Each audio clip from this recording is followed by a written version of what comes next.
La petite princesse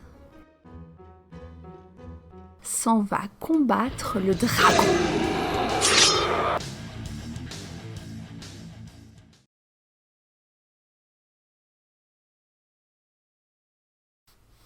Bonjour à toutes et à tous et bienvenue sur mon curieux booktube féministe.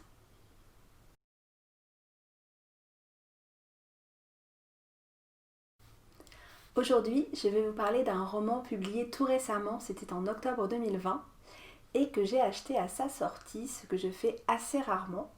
Mais je dois avouer que j'ai été très intriguée par la campagne marketing qu'a fait son éditeur, qui est Casterman, qui a évoqué une dystopie féministe à la croisée de Hunger Games, La Servante écarlate et Sa Majesté des Mouches.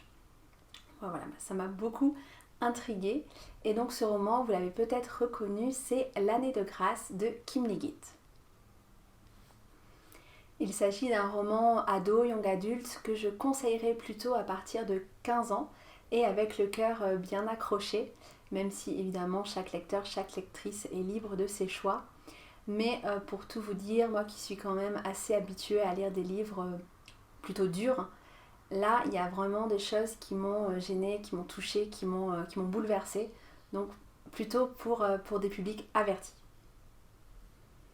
Dans ce roman, le comté dans lequel vit notre jeune héroïne Tierney est régi par un certain nombre de règles et de traditions qui ont pour objectif de protéger le village de la plus grande menace qui puisse peser sur lui, à savoir la magie que posséderaient les jeunes filles quand elles atteignent l'âge de 16 ans.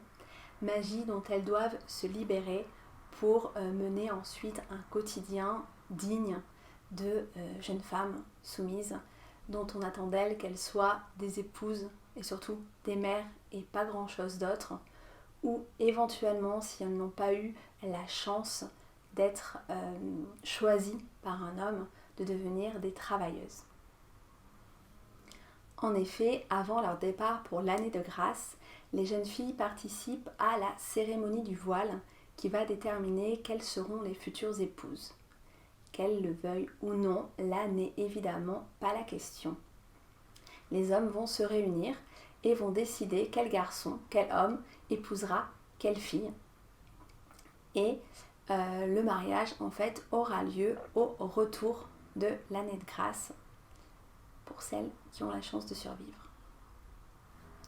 L'année de grâce, qu'est-ce que c'est ? Eh bien, je vais laisser Tierney vous en parler, ou plutôt ne pas vous en parler, parce que personne ne parle de l'année de grâce. C'est interdit. Nous aurions soi-disant le pouvoir d'attirer les hommes hors de leur lit, d'ensorceler les garçons et de rendre les épouses folles de jalousie. Notre peau dégagerait un aphrodisiaque puissant, l'essence pure de la jeune fille, de la femme en devenir. C'est pourquoi nous sommes bannis l'année de nos 16 ans. Notre magie doit se dissiper dans la nature afin que nous puissions réintégrer la communauté. Pourtant, je ne me sens ni magique, ni puissante. Personne n'a le droit d'évoquer l'année de grâce, mais cela ne m'a pas empêché de chercher des indices. Un lapsus entre deux amants dans la prairie, une effrayante histoire du soir aux échos par trop réalistes, des coups d'œil furtifs pendant des échanges d'amabilité au marché, sans que jamais les femmes ne trahissent leurs secrets.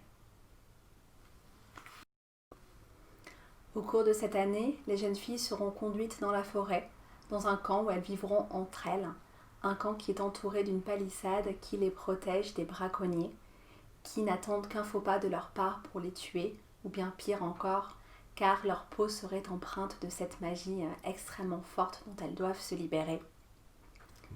Et si une fille a le malheur d'être kidnappée ou sacrilège de chercher à s'enfuir, à échapper à son année de grâce, sa sœur cadette sera conduite dans les quartiers extérieurs de la ville où elle sera condamnée à une vie de prostitution. Ce que je vous dévoile ici n'est qu'un infime aperçu du monde dans lequel évolue Tierney, mais vous aurez bien compris qu'il s'agit d'un monde extrêmement violent, extrêmement injuste envers les femmes, et surtout un monde où règne une absolue hypocrisie des hommes qui jugent coupables les filles du désir qu'ils éprouvent pour elles et qu'ils refusent de réfréner parce que c'était évidemment la faute des jeunes filles. L'année de grâce est une dystopie, mais comme toutes les dystopies, c'est aussi et surtout une loupe sur notre monde actuel, sur nos sociétés qui sont parfois tout aussi violentes, tout aussi injustes. Des sociétés où, pour ne citer qu'un exemple, quand une femme aujourd'hui est violée, subit une agression sexuelle, la première question qu'on lui pose, c'est de savoir comment elle était habillée.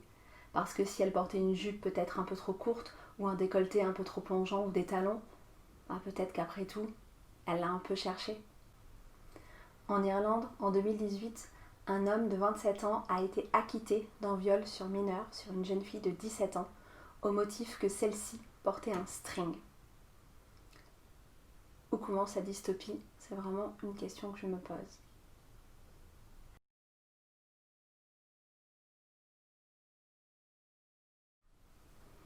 Je vous parle de ça parce que, comme je vous le disais en introduction, l'année de grâce fait écho à 3 romans qui ont eu un véritable impact littéraire et qui posent des questions, féministes ou non, qui n'ont, à mon sens, pas encore trouvé de réponse satisfaisante à ce jour.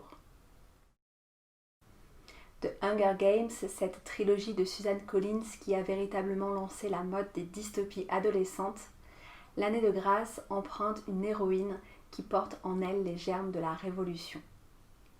Pour résumer brièvement Hunger Games, pour celles et ceux qui ne connaîtraient pas, l'héroïne Katniss vit au sein d'un état totalitaire, Panem, qui organise chaque année les Jeux de la faim, et qui est un combat à mort entre 24 adolescents et adolescentes, 12 garçons, 12 filles, issus des 12 districts de Panem.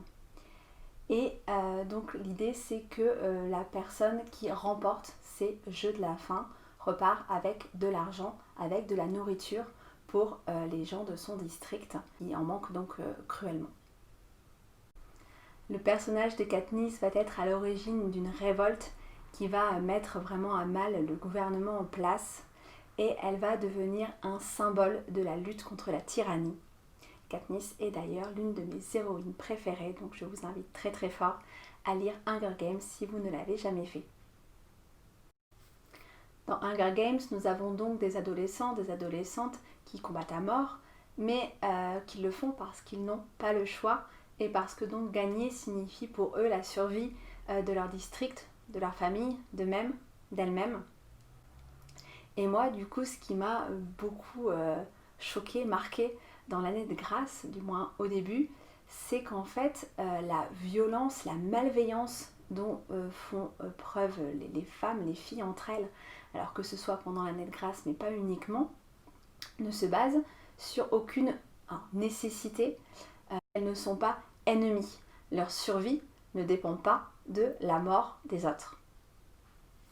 C'est d'ailleurs ce que pointe du doigt Tierney, qui voit bien tous les mécanismes qui mettent en place cette violence et qui voit bien aussi comment on empêche par exemple les femmes de se réunir, si bien que la seule fois où elles ont finalement le droit de se réunir, c'est à l'occasion de la cérémonie du voile. Mais en fait, ces réunions ne sont l'occasion que de se jauger, voire de se juger. Au lieu de libérer la révolte de ces femmes qui sont pourtant considérées que comme des corps dont on dispose, ces moments de groupe, au contraire, cristallisent les rancœurs, sont des moments de silence où rien n'est partagé. C'est d'ailleurs cette notion de femme comme corps dont on dispose et corps qui n'ont d'autre destin que d'enfanter qui vient rappeler le roman de Margaret Atwood, La Servante écarlate, publié en 1985. Dans cette dystopie qui se déroule dans une théocratie totalitaire, c'est-à-dire dans un gouvernement dominé par la religion, les femmes sont réparties en classes. Parmi ces classes, on va trouver notamment les épouses qui sont mariées à des commandants qui dominent la maison, qui sont les seules à avoir un semblant de pouvoir, et les servantes qui, donc dans ce monde où le taux de natalité a très fortement chuté en raison de problématiques écologiques, n'ont d'autre vocation donc que de faire naître des enfants et d'assurer la reproduction. Les servantes ont donc des relations sexuelles forcées avec les commandants en présence de leurs épouses, dans une imagerie qui rappelle le livre de la Genèse où Rachel, qui ne peut pas avoir d'enfant, offre sa servante Bila à son époux Jacob. Cette notion de la religion comme excuse de toutes les violences à l'encontre des femmes est également présente dans l'année de grâce, où les filles sont constamment invitées à se souvenir de Ève. Ève, qui était une jeune fille comme elle, partie pour l'année de grâce, qui refusait de croire qu'elle avait la magie en elle, qui critiquait ouvertement Dieu, qui a fait semblant d'être libérée de sa magie et qui, au retour au village, a assassiné toute sa famille. Ève, qui a donc évidemment été brûlée vive sur la Grande Place et pour qui les cieux se sont ouverts à sa mort pour qu'elle puisse servir en fait de rappel aux futures jeunes filles.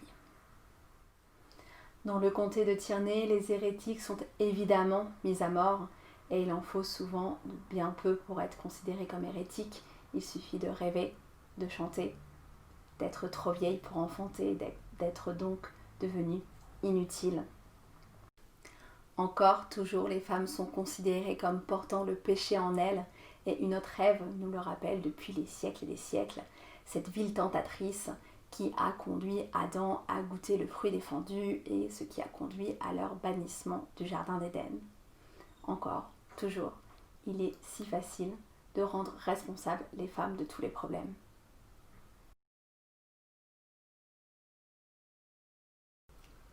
Ensuite, j'avais envie de vous parler d'un autre roman que j'ai lu il y a quelques semaines et dont je n'ai pas encore déterminé s'il m'avait convaincu ou non, mais j'ai envie de vous en parler quand même parce que c'est un roman qui présente une vraie radicalité et c'est pas si évident que ça dans la littérature ado et young adulte. Trêve de suspense, il s'agit du roman Wilder Girls de Rory Power qui a été publié chez Robert Laffont en février 2020. Dans ce roman, on va retrouver là aussi un groupe de jeunes filles livrées à elles-mêmes, mais dans une ambiance qui relève davantage du post-apo que de la dystopie. Dans Wilder Girls, l'île de Raxter, sur laquelle se situe un pensionnat pour jeunes filles, subit depuis 18 mois les effets d'un virus qui s'appelle la tox, qui va toucher les jeunes filles au moment de la puberté, qui va les conduire à des crises extrêmement fortes, qui va les défigurer, qui va leur faire subir des mutations. Et lorsque ces crises sont vraiment très fortes, va les conduire jusqu'à la mort. Donc là aussi, comme dans l'année de grâce, on est dans cette idée d'une transformation du corps des filles liée au devenir adulte, ce qui va revêtir évidemment un aspect extrêmement métaphorique. Dans la continuité de ces lectures, j'ai récemment échangé avec une collègue qui se questionnait sur le fait que dans nos littératures aujourd'hui, dans nos imaginaires, il soit considéré comme plausible, comme accepté que des jeunes filles se retrouvent comme ça, livrées à elles-mêmes dans des conditions intolérables et que tout cela aboutisse à une extrême violence les unes envers les autres, selon cette idée reçue que la femme serait une louve pour la femme, alors que ce ne serait pas nécessairement le cas avec un groupe de garçons. Sa Majesté des Mouches de William Golding, qui est le 3e roman convoqué par l'année de grâce, pourrait faire figure d'exception puisque dans ce roman, on a un groupe de garçons qui va se retrouver seul, isolé sur une île, sans adultes. Ces garçons vont finir par se répartir en 2 clans, l'un qui est de l'ordre de la civilisation, l'autre d'une organisation tribale, sauvage, extrêmement violente, ce qui va aboutir à des affrontements entre les 2 clans et à la mort de certains. Dans ce roman, publié en 1954, c'est le premier roman de son auteur, William Golding pose déjà les bases de la réflexion qui sera la sienne tout au long de son œuvre, à savoir l'opposition entre la barbarie instinctive de l'humain et l'influence civilisatrice de la raison. Si les personnages principaux sont des garçons, ils représentent en réalité l'humanité. Ces garçons doivent leur condition au hasard et c'est ce qu'ils font de ces conditions qui importe.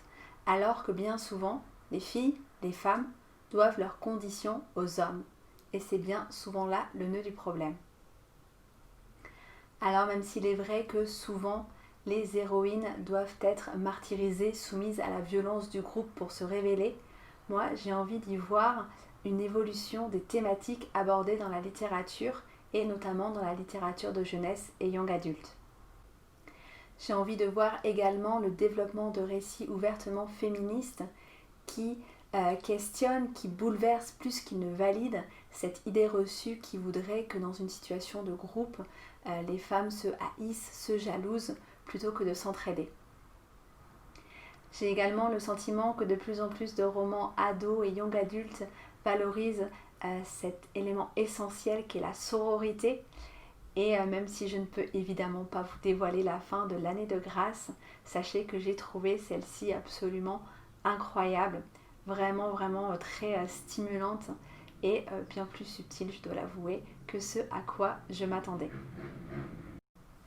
Je ne vous ai d'ailleurs finalement pas donné tant d'éléments que ça sur ce roman, sur son intrigue notamment, mais c'est parce que j'ai vraiment envie que vous puissiez le découvrir par vous-même, si l'expérience vous tente, parce que comme je vous le disais, ça reste assez bouleversant, et peut-être encore plus au vu des circonstances actuelles. Donc à vous de voir, en tout cas moi je vous le conseille, si vous vous sentez à même de le lire. Voilà pour cette 24e vidéo. J'espère encore une fois qu'elle vous aura plu, qu'elle vous aura intrigué, intéressé, qu'elle vous aura donné des pistes de lecture ou de réflexion. Merci beaucoup d'avoir pris le temps de la regarder. N'hésitez pas à me laisser un petit pouce pour me montrer que vous êtes là ou à me laisser un commentaire si vous avez envie d'échanger avec moi sur les sujets abordés. Dans 15 jours, je vous retrouve comme d'habitude avec une vidéo, mais elle sera en réalité un peu différente. Je vais vous proposer quelque chose qui relève davantage d'un projet un peu différent. Et ce sera aussi l'occasion pour moi de fêter déjà le premier anniversaire de ma chaîne Booktube. Donc voilà, ce sera l'occasion aussi de vous remercier, que vous soyez là depuis le début ou depuis quelques mois, quelques semaines, ou que vous découvriez ma chaîne avec cette vidéo. Donc voilà, un petit peu de suspense, je ne vous en dis pas plus. Merci encore dans tous les cas et à très bientôt.